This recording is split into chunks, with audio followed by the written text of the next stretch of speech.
हेर्नुहोस् दर्शकबिन, तपाईँहरू हेर्न सक्नुहुन्छ यो बल्कु खोलाको छेउछाउमा सुकुम्बासी बस्ती बसेको छ।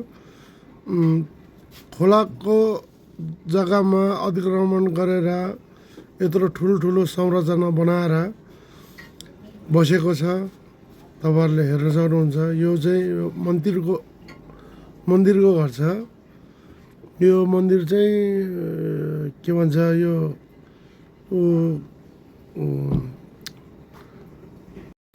पाथिभारा माता मन्दिरको आज बालेन शाहको डोजरले प्रधानमन्त्री बालेन शाहको डोजरले पाथिभारा मन्दिरलाई पनि आज डोजर लागेको छ। मन्दिरलाई पनि डोजरले भत्काइएको छ। सुरक्षा कर्मीहरूसँग बुझ्दाखेरि माताको मन्दिर बाँच्छ भनिरहेको थियो, तर बाँचेन। माताको मन्दिरलाई पनि डोजर लगाइयो। हेर्नुहोस् दर्शकबिन, तपाईँहरूले मैले अहिले तपाईँहरूलाई भिडियो देखाउन्जेलसम्म यस्तो छ। यो दृश्य चाहिँ बल्खुको हो, तपाईँहरूले हेर्नुहोला। बल्खुमा चाहिँ यत्रो ठुलो घर सुकुम्बासीको नाममा हुकुमवासीहरूले चाहिँ ठुलो घरहरू बनाएर बसेको छ, भाडा असुलेको छ। धेरै यो गुनासो छ। सुकुम्बासीहरूको गुनासो छ। हुकुमवासीले चाहिँ ठुलो घर बनाएर भाडामा लिएको छ भन्ने सुन्नमा आएको छ। यत्रो ठुलो घर छ सुकुम्बासीको नाममा। हेर्नुहोस्, यो घर पनि भत्किँदैछ। डोजर लाग्दैछ। हेर्नुहोला, 2083 साल 1 महिना 18 गते आजको दिन बल्खुमा डोजर लागिरहेको छ। खोलाको छेउमा जग्गा अतिक्रमण गरेर घर टहर बनाइएको छ। तपाईँहरूले हेर्नुहुँदै हुनुहुन्छ। यो चाहिँ लाइभमा छ। नगरपालिकाको पुलिस, सशस्त्र पुलिस, नेपाल पुलिस सबैजना हुनुहुन्छ। अहिलेसम्म यो बल्खुमा एकदम सजिलो तरिकाले, सजिलो हिसाबले चाहिँ घर टहर भत्काउँदै हुनुहुन्छ। कोही कसैले विरोध गरेको कसैले छैन। विरोध भनेको एउटै पनि आएको छैन। हेर्नुहोस्, यो अवस्था छ बल्खुको। सुकुम्बासी बस्तीमा सुकुम्बासी भन्दा पनि बढी सुरक्षा कर्मीहरूको तैनात छ। डोजरले घर टहर भत्काउँदैछ।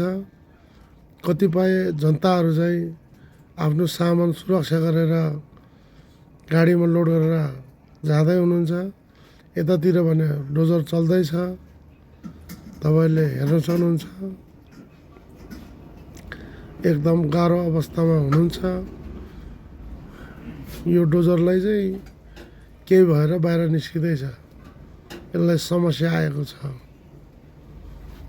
यो समस्या हल भएपछि यो फेरि चल्न थाल्छ। यो साझा पेट्रोल पम्पलाई केही समय दिएको छ बालेन सरकारले। यसमा चाहिँ पेट्रोल डिजेल भएको कारणले यसलाई अलि दिन समय दिएको छ। अलि दिनपछि चाहिँ यो पनि गइहाल्छ। कबाडीका व्यवसाय गर्ने कबाडीहरू लागि परेका छन्। सुरक्षा कर्मीहरू पनि लागि परिरहेका छन्। ध्वस्त छ बल्खु, एकदमै ध्वस्त छ। पुरै सखाप भइसक्यो। सुकुम्बासी बस्तीमा चाहिँ एउटै घर टहर एउटै रहेन। हेर्नुहोस्, यहाँको बस्तीको मान्छेहरू चाहिँ सबै लुगा फाटा सबै छोडेर गएको छ। कहाँ गयो, के गर्यो, कसरी बस्यो, के गर्यो, कता गयो, त्यो थाहा भएन। सरकारले हेरेका छन् कि छैनन्। ध्वस्त, पुरै ध्वस्त। हजुर हेर्नु सक्नुहुन्छ तपाईँले। जागरण बस्ती भन्छन् बल्खुको। हेर्नु होला पुरै कबाडीको व्यवसायहरू धेरै चलिरहेछ। कबाडीको व्यवसायले काम गर्दै हुनुहुन्छ। डोजरले पुरै सखाप गरिसक्यो, पुरै सम्मे बनाइसक्यो।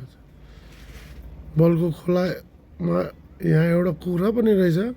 यो कुखुराको एकदमै बिजल्ली आवाज छ। कसको हो लिन आउनु होला, हेर्नु होला। तपाईँको कुखुरा जिउँदै हुनुहुन्छ। यहाँ खोला यत्रो ठुलो बढ्दैछ। कबाडीको व्यवसायहरू काम गर्दै हुनुहुन्छ। मन्दिरको यो हालत छ। मन्दिरको मेन मान्छे चाहिँ उहाँ हुनुहुन्छ। कबाडी व्यवसायहरूको एकदम बिगबिगी चल्दैछ। घरवालाहरू पनि हेर्दै हुनुहुन्छ यो ठाउँ चाहिँ मेरो हो भनेर। के गर्नु अब, बालेन सरकारले सबै पुरै सिद्धाइदिनु भयो। ल चलिरहेछ बल्खुमा, पुरा टन्नै चलिरहेछ कबाडी व्यवसाय। एकदम यसपालि फर्स्ट आउँछ पनि होला। हेर्नुहोस् बल्खु एरियाको यो दृश्य।